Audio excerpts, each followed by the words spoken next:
Good morning, India.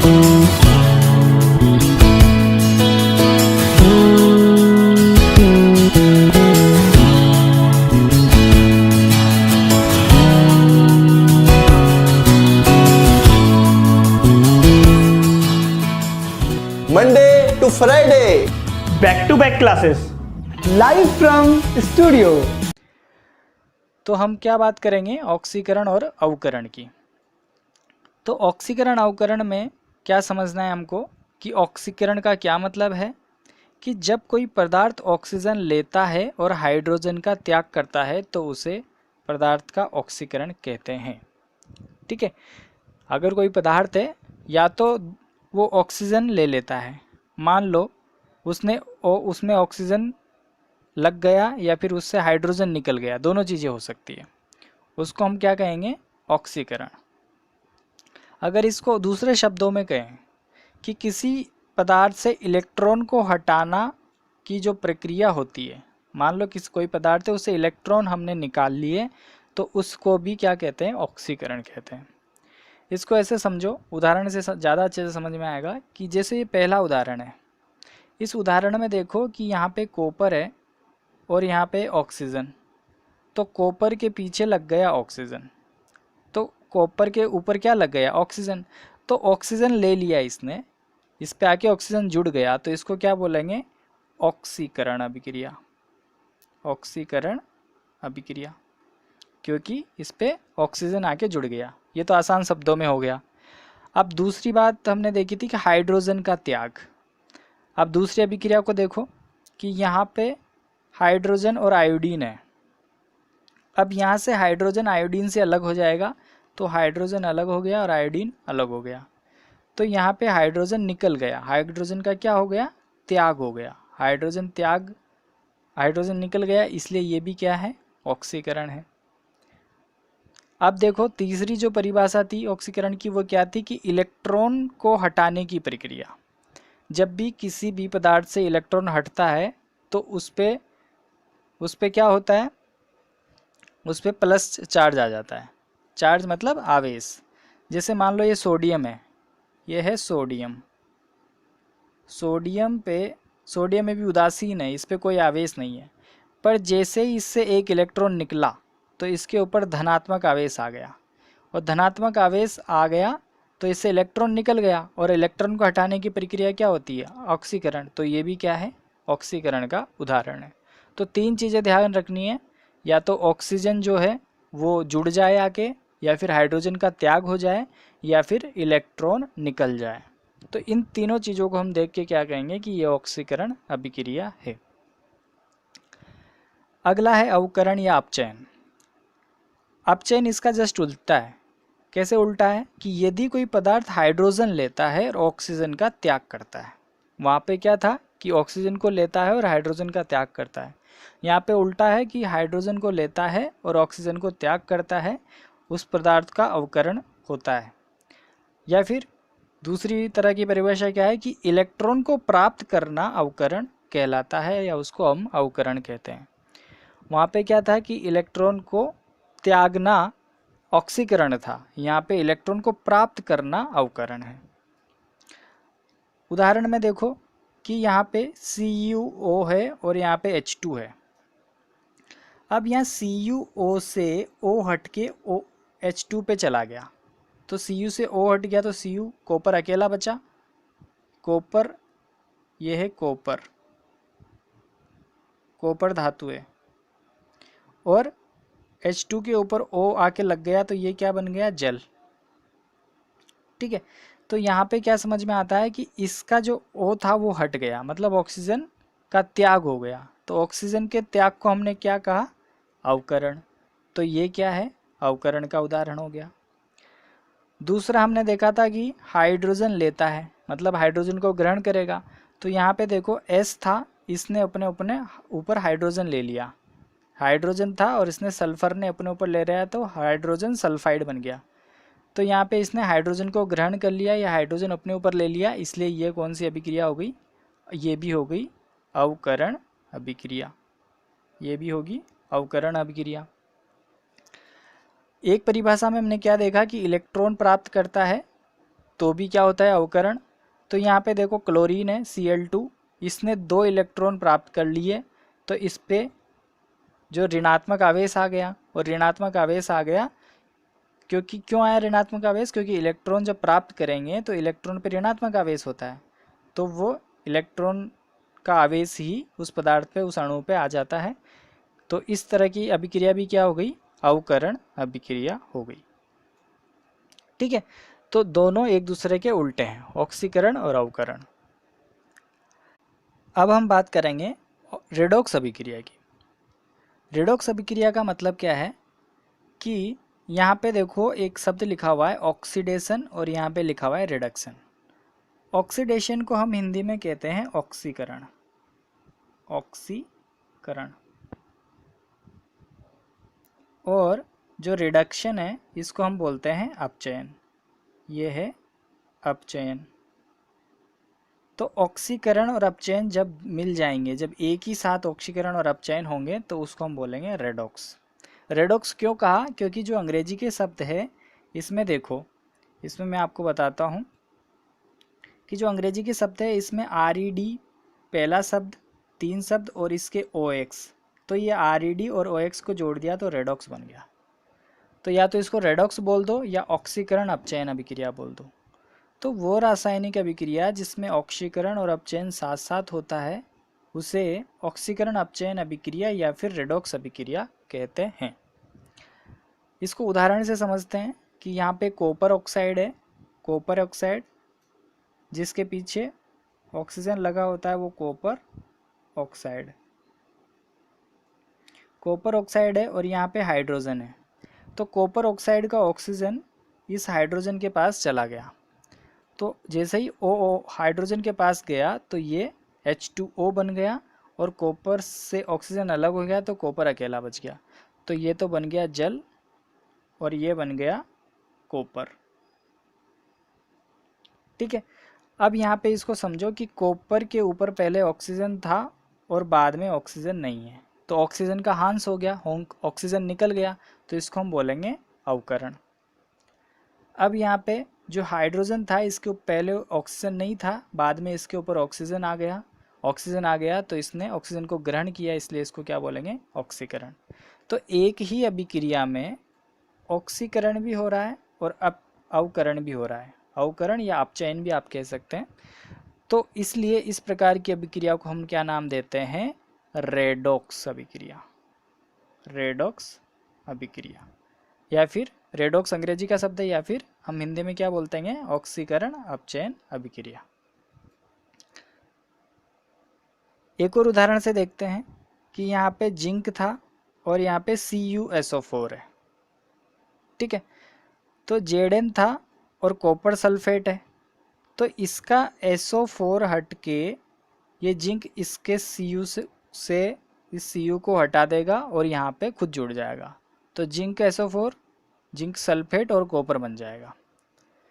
तो यहाँ पे देखो कि जो कॉपर था वो बाद में क्या हो गया, अकेला हो गया, और जिंक जो है वो उसने SO4 ग्रहण कर लिया।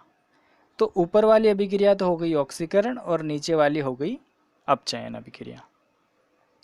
ठीक है, ऑक्सीकरण क्यों हुई, क्योंकि जब ये टूटता है CuSO4 को अगर हम तोड़ेंगे तो ये क्या होगा, Cu प्लस और SO4 माइनस में टूटता है। इसको ध्यान से समझना, Cu प्लस और SO4 माइनस में टूटता है। तो जब जिंक यहाँ पे, अभी देखो ये जो जिंक है ये 0 पे है, इस पर कोई आवेश नहीं है, पर जब इससे SO4 जुड़ेगा, SO4 आके जुड़ेगा तो इस पे क्या आ जाएगा, प्लस, और SO4 पे आ जाएगा माइनस। तो इसीलिए इस पे जो धनात्मक आवेश आया, तो धनात्मक आवेश आया तो इसका मतलब क्या हुआ कि इस अभिक्रिया में इसने जो है इलेक्ट्रॉन का त्याग किया है। तो हमने पढ़ा था कि जहाँ पे इलेक्ट्रॉन का त्याग होता है उसको क्या बोलते हैं हम, ऑक्सीकरण। ठीक है, उसी तरह नीचे हो रहा है कि यहाँ पे जब CuSO4 था तो Cu प्लस और SO4 माइनस था। ठीक है, अब ये प्लस से कहाँ हो गया, 0 हो गया, Cu जो है इस पे जो आवेश था वो ख़त्म हो गया। देखो जो बना, यहाँ पे आवेश ख़त्म हो गया है। आवेश ख़त्म हो गया मतलब प्लस था पहले, तो पहले ऑक्सीकरण हो रखा था इसका, बाद में जीरो हो गया, तो इसको हम क्या बोलेंगे, अपचयन। ठीक है, अब दूसरा उदाहरण देखते हैं। दूसरे उदाहरण में देखो कि आयरन ऑक्साइड है Fe2O3 और बाद में बन रहा है आयरन, मतलब इसका जो ऑक्सीजन था वो हट गया। ऑक्सीजन चला जाता है तो उसको हम बोलते हैं अपचयन। अब ऑक्सीजन किसके पास गया, CO के पास, कार्बन मोनोऑक्साइड के पास, और इसके बाद जब ऑक्सीजन जाएगा तो CO2 बन जाएगा। पहले एक ऑक्सीजन था, बाद में दो हो गए, तो इसलिए यहाँ पे ऑक्सीजन में वृद्धि हुई, तो इसको बोलेंगे ऑक्सीकरण। तो जहाँ पे ऑक्सीजन अभिक्रिया में दिख जाता है तो वहाँ पे तो हम कह सकते हैं फटाफट कि इसमें ऑक्सीजन जुड़ा है, इसमें ऑक्सीजन कम हुआ है। पर जब ऐसी अभिक्रिया आती है तो उसमें हमको सोचना पड़ता है। क्या सोचा था हमने कि यहाँ पे Cu प्लस SO4 माइनस है और यहाँ पे जिंक जीरो पे है, तो ये SO4 माइनस इसके पास आएगा तो जिंक पे प्लस आ जाएगा, तो प्लस आया तो यहाँ पे ऑक्सीकरण हुआ। या फिर इसको एक और तरीका है समझने वाले को, जो पहली वाली समझ में आपको थोड़ा नहीं आ एक बार में नहीं आती है समझ में, तो मैं दोबारा इस तरह समझा देता हूँ कि जिंक पहले अकेला था। अब इसको ऐसे समझो कि SO4 में ऑक्सीजन भी है ना, SO4 में ऑक्सीजन भी है, तो ये SO4 अपने ऑक्सीजन के साथ इस पर आके जुड़ गया, तो इसका ऑक्सीकरण हो गया। और इसको ऐसे समझ लो कि इसका जो ऑक्सीजन था SO4 के साथ वो हट गया, इसलिए इसको अपचयन कहा। ऐसे भी समझ सकते हैं। अब कुछ प्रश्न हैं यहाँ पे जिनकी हम बात करते हैं। तो यहाँ पे पहली अभिक्रिया देखो कि हाइड्रोजन और ऑक्सीजन ने क्रिया करी और जल का निर्माण किया। H2O क्या होता है, जल। तो ऑक्सीजन इस पे आके लग गया, तभी तो H2O बना। तो इस तरह यह पहली वाली अभिक्रिया क्या हो गई, ऑक्सीकरण अभिक्रिया हो गई, ऑक्सीकरण अभिक्रिया। दूसरी अभिक्रिया देखो कि जिंक के पास O था और कार्बन अकेला था, तो जिंक ने अपना ऑक्सीजन, जिंक का ऑक्सीजन कार्बन पे चला गया, तो जिंक अकेला हो गया और कार्बन के ऊपर आ गया ऑक्सीजन। तो यहाँ पे देखो कि जिंक का ऑक्सीजन खत्म हो गया, तो ये तो हो गया अपचयन, और कार्बन के ऊपर ऑक्सीजन आ गया तो ये हो गया ऑक्सीकरण। क्योंकि कार्बन ने ऑक्सीजन ग्रहण किया है तो ऑक्सीकरण, और जिंक ने ऑक्सीजन का त्याग किया है इसलिए ये अपचयन। तो यहाँ पे दोनों हो रही, तो इसको हम क्या नाम देंगे, रेडॉक्स अभिक्रिया। क्योंकि जहाँ पे जिस अभिक्रिया में ऑक्सीकरण और अपचयन एक साथ होता है उसको हम रेडॉक्स या फिर ऑक्सीकरण अपचयन अभिक्रिया कहते हैं। अगला देखो, हाइड्रोजन और क्लोरीन ने अभिक्रिया करी तो 2HCl बना दिया, हाइड्रोक्लोरिक अम्ल बना दिया। अब यहाँ पे देखो हाइड्रोजन के ऊपर कोई आवेश नहीं है, पर यहाँ पे जब HCl को तोड़ते हैं तो H प्लस और Cl माइनस में टूटता है। तो पहले इस पे कोई आवेश नहीं था, बाद में क्या आ गया, प्लस आवेश आ गया, तो इसका क्या हुआ है, ऑक्सीकरण हुआ है, इसका ऑक्सीकरण हुआ है। और क्लोरीन के ऊपर माइनस आया है तो क्लोरीन का क्या हुआ है, अपचयन हुआ है, इसका अपचयन हुआ है। तो ऑक्सीकरण और अपचयन दोनों साथ साथ हो रहे हैं एक ही अभिक्रिया में। तो ये भी किस टाइप की अभिक्रिया है, रेडॉक्स अभिक्रिया है। अगली अभिक्रिया देखते हैं। इसमें देखो, इसमें क्या हो रहा है कि यहाँ पे H2S था और यहाँ पे Cl2 था, तो ये Cl2 आके यहाँ पे जुड़ जाता है और सल्फर को अकेला कर देता है। यहाँ से इसने S को हटा दिया और Cl2 आके जुड़ गया, तो HCl बन गया। अब यहाँ पे देखो जो सल्फर है इसने हाइड्रोजन का क्या कर दिया, त्याग कर दिया, हाइड्रोजन का त्याग कर दिया, और Cl2 ने हाइड्रोजन को ग्रहण कर लिया। एक बार मैं इसको मिटा देता हूँ फिर समझाता हूँ। यहाँ पे देखो, यहाँ पे हाइड्रोजन है और यहाँ पे क्लोरीन है, तो हाइड्रोजन किस पे चला गया, क्लोरीन पे चला गया, तो क्लोरीन ने हाइड्रोजन को ग्रहण कर लिया और सल्फर ने हाइड्रोजन को त्याग कर दिया। तो हाइड्रोजन को जब त्यागते हैं तो उसको हम बोलते हैं ऑक्सीकरण, उसको हम कहते हैं ऑक्सीकरण। और जब हाइड्रोजन ग्रहण करते हैं तो उसको हम कहते हैं अपचयन। तो यहाँ पे ऑक्सीकरण और अपचयन दोनों एक साथ हो रहा है, तो ये भी किस टाइप की है? रेडॉक्स टाइप की अभिक्रिया है। रेडॉक्स अभिक्रिया है। तो इन उदाहरणों से समझ सकते हैं कि रेडॉक्स अभिक्रिया कैसे होती है। अब बात करते हैं उत्क्रमणीय और अनुत्क्रमणीय अभिक्रिया की। उत्क्रमणीय अभिक्रिया ऐसी अभिक्रिया होती है जो दोनों दिशाओं में होती है। अब दोनों दिशाओं का क्या मतलब है कि मैंने क्या कहा था कि जो तीर का निशान होता है उसके बाईं तरफ तो अभिकारक लिखे रहते हैं और दाईं तरफ लिखे रहते हैं उत्पाद। तो किसी भी अभिक्रिया में जो अभिकारक होता है उससे उत्पाद का निर्माण होता है। तो जब अभिकारक से उत्पाद का निर्माण हो रहा है तो उसे इस तीर के निशान से हम दिखाते हैं। परंतु अगर उसी वक्त उत्पाद से वापस अभिकारक का निर्माण हो जाए तो ये दोनों दिशाओं में होने वाली अभिक्रिया होती है, और इस अभिक्रिया को हम क्या नाम देते हैं? उत्क्रमणीय अभिक्रिया। मतलब अभिकारक से उत्पाद बन रहा है और उसी समय उत्पाद से अभिकारक भी बन रहा है, तो उसे हम क्या बोलेंगे? उत्क्रमणीय अभिक्रिया। तो वो रासायनिक अभिक्रिया जिसमें अभिकारक ये अग्रक्रिया से उत्पन्न उत्पाद पुनः अभिक्रिया करके वही उत्पाद बनाते हैं जो अग्रक्रिया के लिए अभिकारक हैं। मतलब जो पहले अभिकारक हैं वही वापस बन जाता है उत्पाद से। पहले अभिकारक था, अभिकारक से उत्पाद बना और उत्पाद से वापस अभिकारक बन गया। दूसरे शब्दों में अग्रक्रिया के उत्पाद ही पश्च क्रिया के अभिकारक होते हैं। अग्रक्रिया और पश्च क्रिया का क्या मतलब है कि जो एक बार होगी, जो इधर की दिशा में हुई अभिकारक से उत्पाद में, तो ये तो हो गई अग्रक्रिया, और उत्पाद से वापस अभिकारक बन रहा है तो उसे बोलेंगे पश्च क्रिया। अग्र और पश्च तो दोनों दिशाओं में हो रही है, तो इस तरह की अभिक्रिया को हम उत्क्रमणीय अभिक्रिया कहेंगे। अगर ये जो भाषा ये कठिन लगती है तो आप अपनी भाषा में लिख सकते हैं कि ऐसी अभिक्रिया जिसमें अभिकारक उत्पाद में बदलता है और उसी समय उत्पाद अभिकारक में बदल जाता है और दोनों दिशाओं में अभिक्रिया होती है, उसे उत्क्रमणीय अभिक्रिया कहते हैं। उत्क्रमणीय अभिक्रिया का क्या अर्थ हुआ कि वह अभिक्रिया जो उल्टी दिशा में चलाई जा सके, क्योंकि दोनों दिशाओं में ये हो रही है, सीधी और उल्टी दिशा में।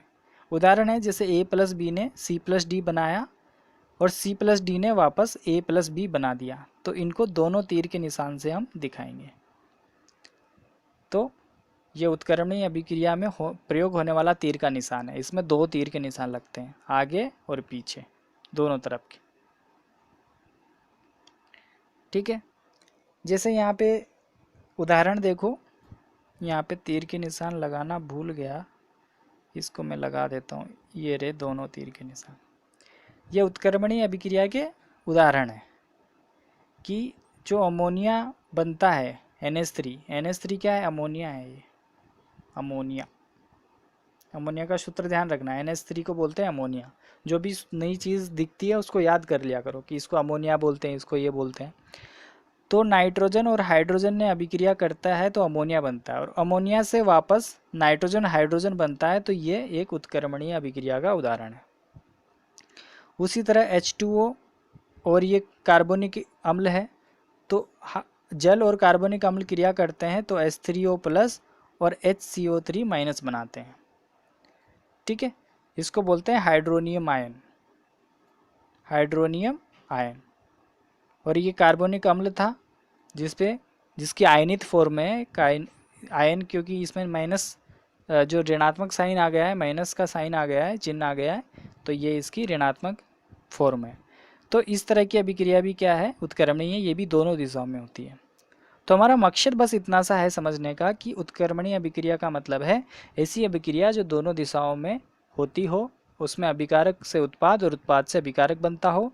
फिर हमें ये लिखना है और बताना है कि इसमें इस तरह का तीर का निशान लगता है, और फिर हमें एक उदाहरण याद कर लेना है कि भाई ये उदाहरण लिख देना है, तो उससे हमारा पूरा आंसर, अगर प्रश्न आता है तो पूरा आंसर हो जाएगा।